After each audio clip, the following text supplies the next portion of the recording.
wasting time with that yo-yo and do something constructive.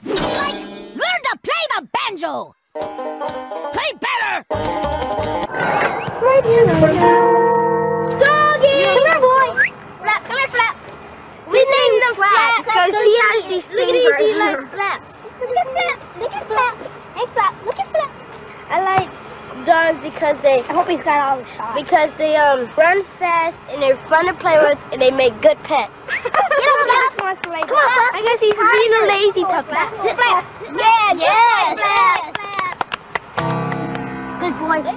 So, in a lot of my older videos, I said that El Tigre was good. I thought that it was. And, oh boy, was I wrong. But how can you really blame me? Even though growing up I had never really watched the show, maybe 1 or 2 episodes I don't remember very well, I didn't quite know what to expect going in. But I did know that this show was a cult classic, like Cat Scratch or Invader Zim, and I knew that it was really popular in some circles. It had even won a bunch of Emmys, so please pardon me if I thought that the show was more than it was. Although there were probably a few clues that I should have noticed that would let me in on the show not being as good as I actually thought it was. For one, it won a bunch of Emmys. If you don't know, the Emmys are incredibly bad at picking what's a good cartoon and what isn't, at least in the world of children's animation. Actually, I don't know if that's the half of it. The Emmys are like the worst award show in the world by what they pick. And when we're speaking about the world of award shows, that's astounding. Believe it or not, the Emmys seem to have more in common with the Razzies than the Oscars. Let me put it this way, El Tigre has the most Emmy Awards of any Nicktoon, except for one, Fanboy and Chum Chum. El Tigre and Fanboy and Chum Chum are tied for the Nicktoons with the most Emmys. Does it deserve that distinction? I don't know if El Tigre is as bad as Fanboy and Chum Chum, but I do think that it deserves at least one of animation's equivalents of the Razzies. El Tigre is one of the Nicktoons that I actually had high hopes for going into, thinking that I'd be seeing this new underrated classic that I'd ever seen. You know, like I got with Cat Scratch. What I got here was a piece of poop. El Tigre is about a Mexican boy named Manny Rivera. He's a kid with superpowers, and the gimmick of the show is that his father is a superhero and his grandfather is a supervillain. And the entirety of the show is about his slow realization that he's eventually going to become a supervillain. Actually, that sounds a lot cooler and gives a lot more credit than what the show actually does. The episodes of the show are entirely about morality tales. You know, like you'd find on Nick Jr. or something. The actual premise that's presented to us is that Manny must decide whether to fall into villainy or rise up into being a hero. That actually sounds like a really interesting premise. It is a really interesting premise, at least on the surface of it. Technically speaking, any show with morality lessons is about that. Good versus evil, it's a common theme, and it is not groundbreaking. What is groundbreaking with this show is how appealing they make evil seem. Manny's father's pathetic. Like, one of the most pathetic father figures I've ever seen in any cartoon ever. I don't mean that he's outright abusive like Buck Cluck.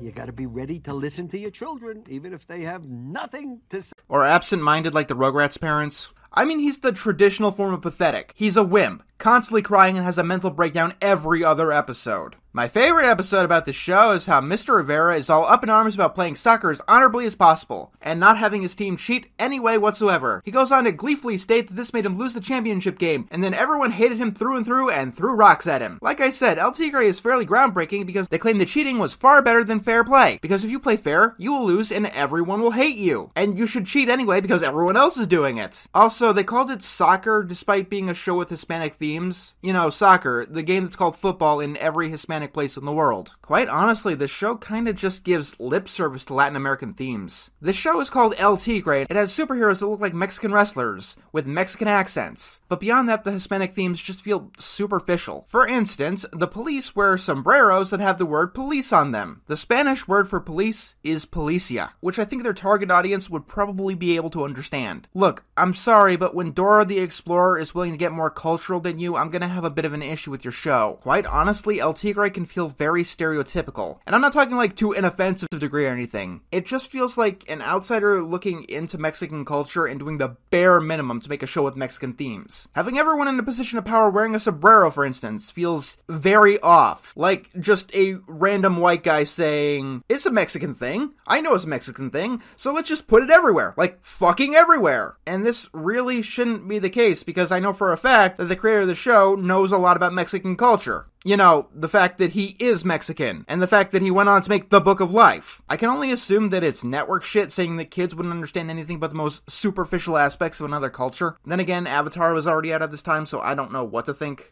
This stuff, though, it would all be forgivable if the writing wasn't so god-awful. This show has objectively terrible writing. It feels very Butch Hartman-esque. And I'm not talking about good prime Butch Hartman. I'm talking Bunsen was a beast, a Wax's trailer Butch Hartman. There is a lot of and then the opposite happens jokes. And of course, there's my new favorite cliche to rant about. Character 1 does something very bad to their friend. Then they want to confess. The friend goes, I just want to tell you that you're the most trustworthy person that I ever know, and you never do anything bad to me ever. So what were you saying? That joke happens more than you might expect in this show. More than is tolerable in this show. And it's always pretty much the exact same joke. While you will hear some variety, it's continually on that level. Over and over and over again. And even when it's not that joke, pretty much all the humor in the show follows that formula. All of it. But my main problem with the show is that Manny, he's going to become a villain growing up. There's no mystery in this premise whatsoever. Why? Because he keeps fucking up in the same way in every single episode. The joke about honesty keeps coming up because in the first 3 episodes in a row, they're pretty much all about Manny lying. Again and again and again, refusing to learn his lesson. Not to mention, his superhero role model is pathetic. This is a show where the good guys don't seem to get anywhere. Not to mention, there's only so many times that you can kidnap pets for reward money. Or poison a Z-Donk before you become an irredeemable little shit. You tend to be the summation of your 5 closest friends, and well, Frida is evil. Like, legitimately an evil character. Morality, chaotic evil. I don't think I've seen her do one morally good or even neutral thing throughout the series. She is constantly getting Manny to do evil things throughout the entire show. It was her idea to steal all the pets in Miracle City to cash in on the reward money. Again. You know, people around here are gonna lose their pets again sooner or later. Maybe we could speed things up a little. If Manny wasn't going to turn into a villain, then she would have eventually. Now there's a series. 2 kids were once best friends, but one of them decided that they needed to uphold the values of good and justice, but his best friend fell into the worlds of villainy. Too bad we don't get that. Look, all I'm saying here is that during the episode where the best friends are separated, my first thought shouldn't be good. No, seriously, that's all I could think about during that episode. Frida is a terrible influence on Manny, and if Manny was my kid, I wouldn't want Frida within 100 miles of him. The show does have its own unique art style, which I do kind of like. The problem is that it's one of those styles that looks good in single drawings, but in actual motion it looks really bad. The action suffers quite a bit because it doesn't have the impacts that a show like Danny Phantom or My Life as a Teenage Robot had. But one of the worst aspects of the animation is the expression. They feel very, very wrong with this style. In a sense, it's kind of like the Mona Lisa getting a Steven Universe bean smile. It does not go together at all. If you want to watch a superhero show with heavy Mexican themes, then watch Mucha Lucha. And when you get down to it, Mucha Lucha is this show, but better in literally every single way. That show can get a little gross with Flea, but it's much better put together, and you know, it doesn't make the forces of good look pathetic as Manny's father. And I'm really glad that the creator of the show moved on to bigger and better things. The Book of Life is a really, really good movie, and it is so much better than El Tigre in every single way, even if the villain looks distressingly like Discord from Friendship is Magic. Next on Nickelodeon...